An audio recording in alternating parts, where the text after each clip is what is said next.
Hello, and welcome to the CDO Magazine interview series. I'm Chris Knerr, Chief Digital Officer of Synitin, a world leader in enterprise data software, and we're partnering with CDO Magazine, MIT CDO IQ, and the International Society of Chief Data Officers to bring you this series of interviews with thought leaders in data and analytics. Today, I have the great pleasure of talking with Piyush Palkar, Chief Data Officer, Analytics, AI, and ML-driven innovations at Carsome.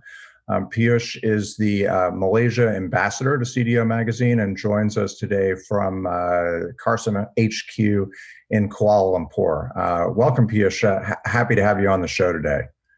Hey, Chris. Thanks for having me. Pleasure to talk to you. Let me kind of shift gears and ask a question about working in the markets that you're in. So CDO is global. That said, a lot of our audience is concentrated in North America and Europe. Are there a few characteristics of doing business and doing work in Malaysia, Asia Pacific that you think are really important? Either in terms of data services, software, how a company like yours operates in the market that you think that a global audience would benefit from understanding better? Interesting question. I would say that the way data is being used and the importance given to data, I think globally is right now same everywhere. I mean, every company is trying to reap the benefits out of whatever data they have. But one interesting thing which I would really like to bring up, and I have experienced this with the HQs in Asia, is that talents here, the pace at which the talents are growing as well. These employees are mostly going in a discussion in a lot of the organizations. This is happening of buy versus build. People who are just graduating from college, also 1 year of experience or something, they usually want to work in those companies who want to build stuff themselves. So most of the times, it gets into a conversation of, hey, should we go in a buy versus build model, or I would want to work in a company which basically builds everything in-house. But it's a bit different. So when those discussions happen, we basically decide on the pros and the cons, and then we say that, okay, when you have a stack solution which is already available, which will help us pace in this deliverable, I think then we should go with the buy model and all. So this is the only difference that I've usually seen. Apart from that, companies are mostly using data in the same way, and the pace is also increasing in APAC right now. So let me ask you a question, and this I may be off base in this, but this is just kind of my experience because we're a global company. We have an HQ in Singapore. We do it's only about 20% of our business, but we do a fair amount of business, in different with different companies in Asia, and our customers are large enterprises. So our read is that the data market in APJ is more price sensitive.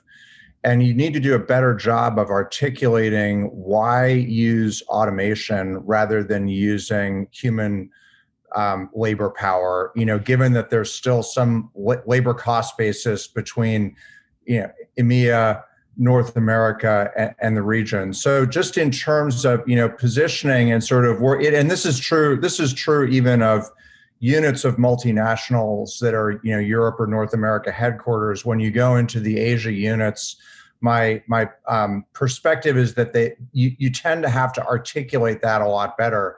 So I'm curious, as a company is that a fair characterization, and is that something that you yourself have to deal with as a Malaysia headquartered company?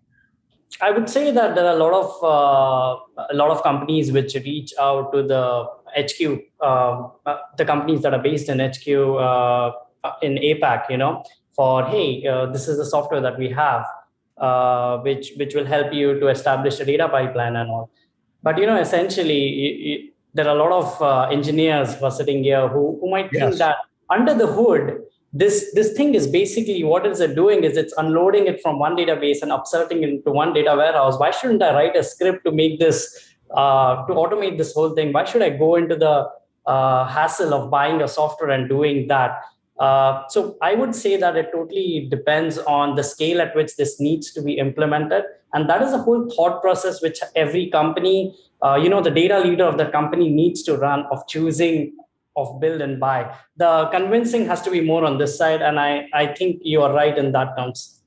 Yeah, no, that's really helpful, and I think you had a great insight too around sort of what I would call the entrepreneurial spirit, right? And people wanting to build things themselves, using their engineering skills rather than just buying something that comes immediately off the shelf. And I think you're right too that it's sort of the dimensions of this are in this buy make, and sort of ecosystem and even to this point that we touched on before of being bimodal, I don't think it's necessarily a mistake to build it yourself, but you want to have a purview to how are you going to scale that, and sort of avoid like the trap a lot of big enterprises fell into over the course of the last few decades, is build all these contraptions like in SQL or Access databases that they solve a point solution, but then once the people who do the original dev work go away, that they're a black box and they're not scalable anymore. So it's just a very, very interesting set of dynamics. Just to press on that point, I feel that all this can be taken care of while planning the roadmap itself. So when we basically move into the fixed and the variable budgeting, right? If you have already incorporated that this is the timeline in which I want to implement, and these are the set of tools which I would need to buy, then you would have budget for those. And then you wouldn't want to think of like building them yourself. So if this is thought in the earlier stage itself that I would need this, then you might go and buy a tool that is. I think we touched on a lot of different things. I really like this theme, and I definitely would encourage our folks in our audience who either have never worked in a big company or who've never worked in a startup, to sort of look at that kind of balanced roadmap planning agenda that I think we had really interesting discussion about today. Thanks, Chris. Enjoyed this. Absolutely. Thanks so much. Enjoy the rest of your evening.